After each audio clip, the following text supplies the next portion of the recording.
Assalamu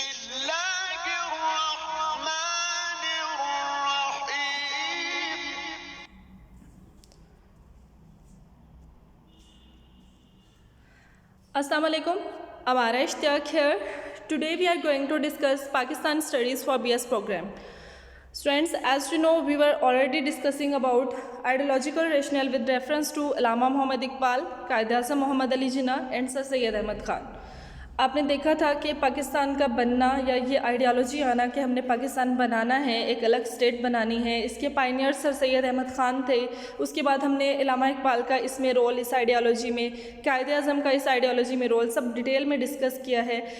अब हम अपने नेक्स्ट लेक्चर्स में डिस्कस करेंगे कुछ मज़ीद फैक्टर्स जो कि मुस्लिम सेपरेटिज़म का बाइस बने थे, वो फैक्टर्स जिनकी वजह से हमने एक सेपरेट स्टेट जो है वो ऑब्टेन की थी, क्यों की थी, इसकी क्या वजह थी। इन सब फैक्टर्स को वन बाय वन हम डिटेल में डिस्कस करेंगे और जो भी हम पढ़ेंगे अपने ऑनलाइन लेक्चर्स में उनके PDF फॉर्मेट में नोट्स में आपको आपके व्हाट्सएप ग्रुप में सेंड कर दूँगी। तो हम पढ़ना शुरू करते हैं। सबसे पहले देखते हैं कि सेपरेटिज़म है क्या। तो देखिए, separatism is a advocacy of a state of cultural, ethnic, tribal, religious, racial, governmental और gender separation from the larger group. मतलब कि दो ग्रुप्स अगर एक जगह पे रह रहे हैं और वो दोनों ग्रुप्स अपने रिलीजियस के लिहाज से, कल्चर के लिहाज से, नस्ल के लिहाज से, मतलब रहने के तौर तरीक़ों के लिहाज से हर तरह से अलहदा हैं, तो वो चाहते हैं कि वो अपनी कोई सेपरेट स्टेट बनाएं, अपनी एक अलग आइडेंटिटी बनाएं और अपने तरीके से रहें। मेन चीज़ रिलीजियस होती है, रिलीजन होता है या रिलीजियस एक्टिविटीज़ होती हैं या आपके जो है रहने के तौर तरीके अलग हैं, तो आप दूसरे ग्रुप के साथ जो कि इन चीज़ों में आपसे बिल्कुल सेपरेट हैं उनके साथ रहना मुश्किल होता है या वो आपको बर्डन कर रहे होते हैं, वैसे नहीं रहने दे रहे होते हैं। तो ये मेन रीज़न होती है। तो while it often refer to full political secession, separatist group may seek nothing more than greater autonomy। मतलब कि उनका जो सेपरेट होने वाला ग्रुप होता है वो सिर्फ और कुछ नहीं चाह रहा होता, वो अपनी एक खुद मुख्तारी चाह रहा होता है कि वो अपनी एक खुद मुख्तार स्टेट बनाए जहाँ पे वो अपने तरीके से जो कि उनका रिलीजियस कहता है, रिलीजन कहता है या उनकी जो अपनी एक्टिविटीज़ हैं वो वहाँ पे परफॉर्म कर सकें, किसी और जो सेपरेट उनसे सेपरेट ग्रुप हैं वो उनके अंदर हर्डल क्रिएट ना करें। Muslims and Hindus had lived peacefully together in India for centuries, but after the British invasion in South Asia and their undue support to Hindus, life became very difficult for Indian Muslims। मतलब कि मुसलमान और हिंदू तो बहुत अरसा से साथ रह रहे थे, मतलब सेंचुरीज से, सदियों से वो साथ रह रहे थे, लेकिन जब ब्रिटिश इन्वेजन हुई वहाँ पे अंग्रेज़ों की हुकूमत आई, उन्होंने ज़्यादा मतलब वहाँ पे इंटरफेयर करना शुरू कर दिया, तो वो अनड्यू सपोर्ट कर रहे थे हिंदुओं को, ठीक है, वो उनको सपोर्ट कर रहे थे, मुस्लिम्स को नहीं कर रहे थे। मुस्लिम्स मज़ीद दबाए जा रहे थे, उनका वहाँ पे रहना मुहाल हो रहा था, ठीक है, उनको ना उनके रिलीजन के मुताबिक रहने दिया जा रहा था। ये चीज़ें हमने पहले भी डिस्कस की कि मुसलमानों को क्या क्या मुश्किलात थी वहाँ पे। तो ये सारी मुश्किलात सिर्फ उसकी बेस यही थी कि जो ब्रिटिश गवर्नमेंट है या ब्रिटिश के लोग थे वो हिंदुओं को सपोर्ट कर रहे थे और बाइस बिहेवियर था उनका, वो मुसलमानों को सपोर्ट नहीं करते थे। In fact Muslims were a separate nation who always adhered to their religious identity. मुसलमान एक सेपरेट नेशन थे, उनका हमेशा जो अपने रिलीजन के साथ जो है एक एडहेरेंस थी। The British and the Hindus in spite of their great effort could not put a wedge into the Muslim unity and their love for the national character।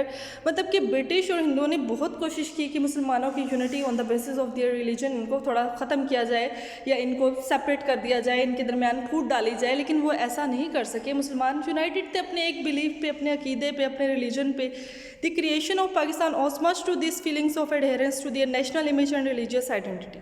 तो ये पाकिस्तान की क्रिएशन भी इसी फीलिंग की वजह से है जो कि हम अपने मज़हब के साथ जुड़े हुए थे। There are few factors which separate the inhabitants of the subcontinent into two nation. अच्छा, कुछ ऐसे फैक्टर्स जो हम आगे अब डिस्कस करने जा रहे हैं, यही बेसिस है कि वहाँ पे रहने वाले बरस्कीर में रहने वाले लोग जो हैं वो टू नेशंस में स्प्लिट क्यों हुए, वो दो नेशंस अलग अलग कौमें क्यों थीं, वो क्यों अलहदा होना चाहती थी या क्यों अलहदा हुए। तो वो फैक्टर्स हम वन बाय वन डिस्कस करते हैं। सबसे पहला फैक्टर है the evolution of two nation theory. दो नेशन थेरी का मौर्ज़े वजूद में आना, मतलब कि बनना। टू नेशन थेरी क्या थी कि सब कॉन्टिनेंट में कोई एक कौम नहीं रह रही है कि उनको एक ही कंट्री में रखा जाए और उनको एक ही गवर्नमेंट के अंडर रखा जाए। वहाँ पे दो नेशंस एग्जिस्ट करती हैं, one is Hindu, second is Muslims, ठीक है। तो इस तरह से ये टू नेशन थेरी का बनना भी एक सेपरेटिज्म की तरफ एक फैक्टर था। तो in the perspective of subcontinent, two nation theory means that two major nations the Muslims and the Hindus were settled there, कि वहाँ पे दो मेजर कौमें रहती हैं, मुसलमान और हिंदू। ये सबसे बड़ा जो अच्छा पर्सपेक्टिव था था ये बना इसका बाई सेपरेशन का। The two nations were different from each other in their religious ideas, the way of living and the collective thinking. ये दो जो कौमें थी वहाँ पे आबाद, ये हर लिहाज से एक दूसरे से मुख्तलिफ थी। इनके रिलीजियस आइडियाज़ डिफरेंट थे, वे ऑफ लिविंग उनके रहने सहने का तरीका डिफरेंट था, उनकी कलेक्टिव थिंकिंग सोचने की अप्रोचेस डिफरेंट थी। Their basic principles and the way of living are different, that despite living together for centuries they could not interact with each other. उनके जो रहने के बेसिक या बुनियादी असूल थे मुसलमानों और हिंदुओं के, वो अलहदा ही थे। आल्दो कि वो इतने अरसे से सदियों से साथ रह रहे थे, फिर भी ऐसा नहीं हुआ कि वो दोनों सेम तरह से रहना सहना शुरू कर दें या रिलीजियस उनका सेम हो जाए या कुछ रिलीजियस एक्टिविटीज़ उनकी सेम हो जाए, ऐसा नहीं हुआ। वो सदियों से साथ रह रहे थे, फिर भी वो एक दूसरे का असर उन्होंने नहीं लिया, वो एक दूसरे से डिफरेंट दिखते थे। तो ये इट मीन कि वो दो मुख्तलिफ नेशंस थे, वो दो डिफरेंट कौमें हैं, तो उनको अलहदा ही होना चाहिए था। Okay, the Indian Muslims struggled for their separate state on the basis of two-nation theory, and after accepting this theory as a historical fact, two separate states, Pakistan and India, came into existence. This theory is also the basis of ideology of Pakistan.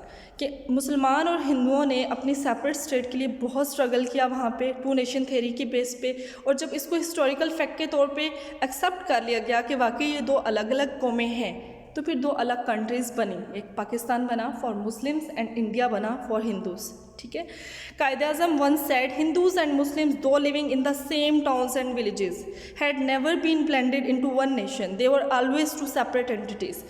अच्छा, कायदे-आज़म की ये बात बड़ी important है। उन्होंने कहा कि सदियों से ये इकट्ठे रह रहे हैं मुसलमान और हिंदू, लेकिन ऐसा नहीं हुआ, सेम टाउन में रह रहे हैं, सेम विलेजेस में रह रहे हैं, लेकिन ऐसा कभी नहीं हुआ कि ये एक नेशन में ब्लेंड हो जाए, इनकी एक्टिविटीज़ सेम हो जाए, इनका रिलीजियस सेम हो जाए, इनका वे ऑफ लिविंग जो है वो सेम हो जाए, ऐसा नहीं हुआ। तो इसका मतलब ये है कि ये हमेशा से दो सेपरेट एंटिटीज़ ही हैं, ये अलग ही नेशंस हैं, इनको आप एक नेशन या एक कंट्री के अंदर इकट्ठे नहीं रख सकते। देखिए, रिलीजियस डिफरेंसेस ये भी एक फैक्टर है सेपरेटिज्म का, बहुत मेन फैक्टर मेरे ख्याल में, सबसे बड़ा फैक्टर कि रिलीजियस डिफरेंसेस की वजह से हमारी एक्टिविटीज़, हमारे रहने सहने का तरीका, हमारा कल्चर सब कुछ डिफरेंट है, जो कि उनके साथ ब्लेंड नहीं करता था। The Muslims and Hindus have different religions, मुसलमानों और हिंदुओं का अलग अलग मज़हब थे। इस्लाम विच इज़ तौहीद and believe in equality of man before law. इस्लाम जो है वो तौहीद की को मानने वाले लोग होते हैं। इस्लाम जो है वो तौहीद का प्रचार करता है, ठीक है, मतलब कि अल्लाह ताला एक हैं, हमारा ये अकीदा है जैसा कि आपको पता है। और इसके अलावा equality of man before law के ऊपर हमारा बिलीफ है। Muslims are believers of Allah, holy prophet and the holy book holds a cohesive approach towards life. मुसलमान अल्लाह को मानने वाले हैं, नबी पाक सल्लल्लाहु अलैहि वसल्लम को मानने वाले हैं। हमारी एक मुक़द्दस किताब कुरान पाक है जो हमारी एक कोहेसिव अप्रोच है लाइफ की तरफ, कि हम उसी के ज़रिए से, वही हमारा ज़ाब्ता हयात है, कोड ऑफ कंडक्ट है, जिससे हम अपनी ज़िंदगियाँ गुजारते हैं। तो ये हमारा रिलीजन था। Whole the Hindus follow the religion which is based on the concept of multiple gods. अब हिंदुओं के जो कॉन्सेप्ट्स हैं, उनके रिलीजन जो है वो मल्टीपल गॉड्स के ऊपर, बेशुमार खुदा हैं उनके ऊपर उनका बिलीफ है। अच्छा, they follow a caste system and the narrow minded in their approach. अच्छा, वो नस्ली ज़ात पात पे काफ़ी उनका रुझान है हिंदुओं का, नैरो माइंडेड हैं। Senses of identity, belonging and being a part of a group of community have always existed in the Muslims of India which force them to have a separate state. अच्छा, इस किस्म की, जब हिंदुओं की इस किस्म की अप्रोचेस की वजह से मुसलमानों के तो हमेशा माइंड में यही पर्सपेक्टिव था कि उन्होंने एक सेपरेट स्टेट लेनी है जहाँ पे वो अपने मज़हब के मुताबिक, अपने अतवार के मुताबिक अपनी ज़िंदगियाँ गुजारे।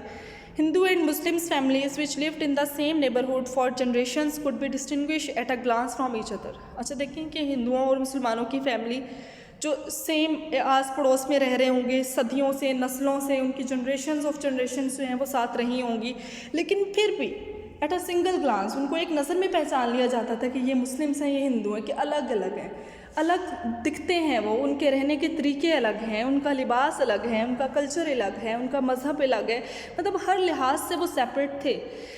The clothes, the food, the household utensil, the layout of homes, the word of salutation, the gestures, everything about them was different। उनके कपड़े, उनका खाना पीना, उनके घर की चीज़ें, उनका घरों का बनाने का तरीका, उनके सलाम करने का तरीका, उनके इशारे, उनकी हर चीज़ जो है वो एक दूसरे से डिफरेंट थी। तो वो डिफरेंट नेशंस थी on the basis of their religion.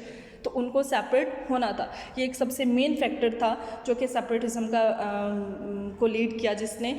तो बाकी भी और बहुत सारे फैक्टर्स हैं जो कि हम अपने नेक्स्ट लेक्चर्स में इंशाल्लाह डिस्कस करेंगे। That was all about today's lecture. अल्लाह हाफिज़, स्टे होम, स्टे सेफ।